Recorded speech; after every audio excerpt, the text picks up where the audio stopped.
வணக்கம். ரொம்ப முக்கியமான விஷயத்துக்கு தான் இந்த வீடியோ. இன்றைக்கி காலையில் நம்ம அரசு சார்பில் 5,000 ரூபாய் உங்கள் அக்கௌண்ட்டுக்கு வந்திருக்கோம். எதுக்காக இந்த பணம்?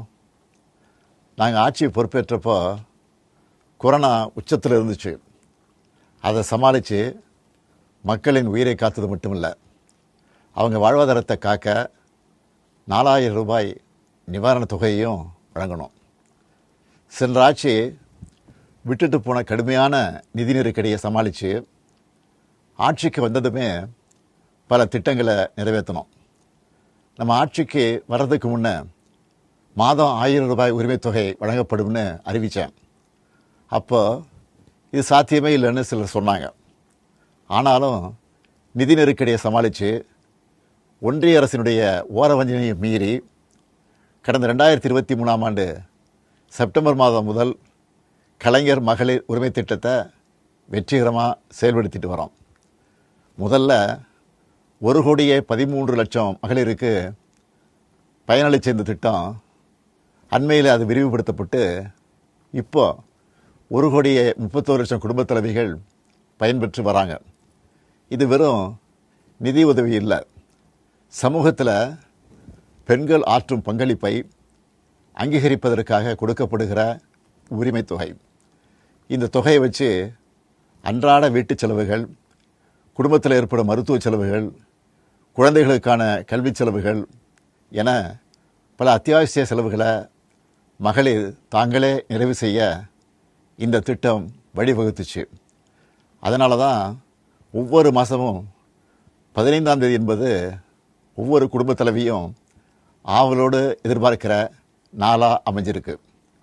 இவ்வளவு சிறப்பு வாய்ந்த இந்த திட்டத்தை மற்ற மாநிலங்களும் பின்பற்றி வராங்க. இந்த உரிமை தொகையை மேம்படுத்தணும்னு நாம் செயல்பட்டு வந்தால் அதுக்கு எதிராக டெல்லியில் இருக்கக்கூடிய ஒரு கூட்டமும், தமிழ்நாட்டில் அவங்களுக்கு அடிமையாக இருக்கக்கூடிய இன்னொரு கூட்டமும் எதிர்வரும் சட்டமன்ற தேர்தலை காரணம் காட்டி அடுத்த 3 மாதத்துக்கு இந்த மகளிர் உரிமை தொகையை நிறுத்த சூழ்ச்சி செய்கிறதா தகவல் வருது. இது வச்சு நீதிமன்றத்தில் வழக்கு தொடரவும் சிலர் முயற்சி செய்வதாக செய்திகள் வருது. 1,31,00,000 மகளிர் உழைப்பை அங்கீகரிக்கிற இந்த திட்டத்தை 3 மாதம் நிறுத்தி வச்சா நீங்கள் எவ்வளவு சிரமங்களுக்கு ஆளாவீங்கன்னு உங்கள் வீட்டில் ஒருத்தனா இருக்கக்கூடிய எனக்கு நல்லா தெரியும். கடும் வெயிலில் வேலைக்கு போக கஷ்டமான கோடை காலத்தில் இந்த தொகை நிறுத்தப்பட்டால் உங்களுக்கு எவ்வளவு வலி ஏற்படும்னு என்னால் உணர முடியுது. உங்கள் மாதாந்திர செலவை எப்படி சமாளிப்பீங்க? உங்கள் குடும்பத்தில் நோய்வாய்ப்பட்டவங்களுக்கு மாத்திரை வாங்கி கொடுக்க முடியுமா? குழந்தைகள் தேர்வு எழுதுகிற காலத்தில் அவங்களுக்கு உணவு கொடுப்பதிலிருந்து தேவையான கல்வி செலவுகளை செய்ய முடியுமா? இந்த கஷ்டத்தையெல்லாம் நினச்சி பார்த்து தான் ஒரு முக்கியமான முடிவை எடுத்திருக்கிறேன்.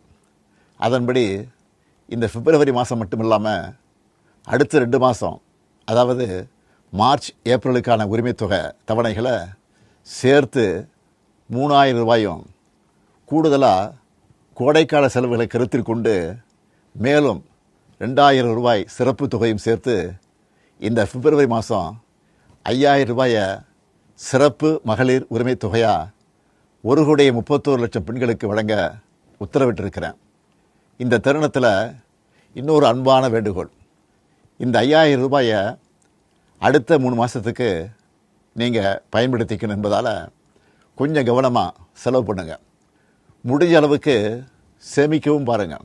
அன்பு சகோதரிகளே, உங்கள் ஆதரவோடு அடுத்து அமையப்போகிறதும் திராவிட மாடல் ஆட்சி தான். அதனால் நீங்கள் மனம் குளிரும் சிறப்பான ஒரு அறிவிப்பையும் இந்த நேரத்தில் சொல்ல விரும்புகிறேன். அடுத்த திராவிட மாடல் 2.0 ஆட்சி காலத்தில் உங்களுடைய உரிமை தொகை 2,000 ரூபாயாக உயர்த்தி வழங்கப்படும்.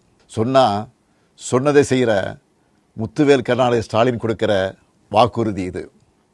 இதையும் எப்படி பண்ணுவோம்னு சிலர் கேட்கலாம். கடந்த ஆட்சியின் 10 ஆண்டுகளில் தமிழ்நாடு அடைய முடியாத பொருளாதார வளர்ச்சியை இந்தியாவே திரும்பி பார்க்க அளவுக்கு சாதித்து காட்டினவங்க நாங்கள். அதனால் எந்த தடை வந்தாலும் அதையெல்லாம் தாண்டி தமிழ்நாடே வெல்வோம் ஒன்றாக. தமிழக மக்கள் வந்து ரொம்ப தெளிவாதான் இருப்பாங்களே தவிர்த்து இது அயோத்தி மாதிரி ஆக்கலாமே, இதுல என்ன தவறுன்னு கேக்குறாருன்னா அப்ப அவர் எந்த அளவு இவருக்கு அறிவு இருக்கு நயினார் நாகேந்திரன் அவர்களுக்குன்னு இதுலயே மக்கள் தெளிவா புரிஞ்சிருப்பாங்க. அப்ப நீங்க என்ன சொல்ல வரீங்க? நேரடியா நாங்க அப்படிதான் பண்ணுவோம், நாங்க பிஜேபியை உள்ள நுழைக்கிறதுக்கு ஆர்எஸ்எஸ் மூலமா எல்லா காரியங்களையும் நாங்க இதெல்லாம் வந்து ஒரு சின்ன சின்ன சின்ன விஷயங்கள் அப்படியே குட்டி குட்டியா அரிச்சு அப்படியே பெரிய பூதாகரமா ஆக்கி அதுல ஒரு சந்தோஷப்படுறதுதான் பிஜேபியோட நோக்கம். என்னன்னா தமிழக மக்களுடைய நிம்மதியை கெடுக்கும்.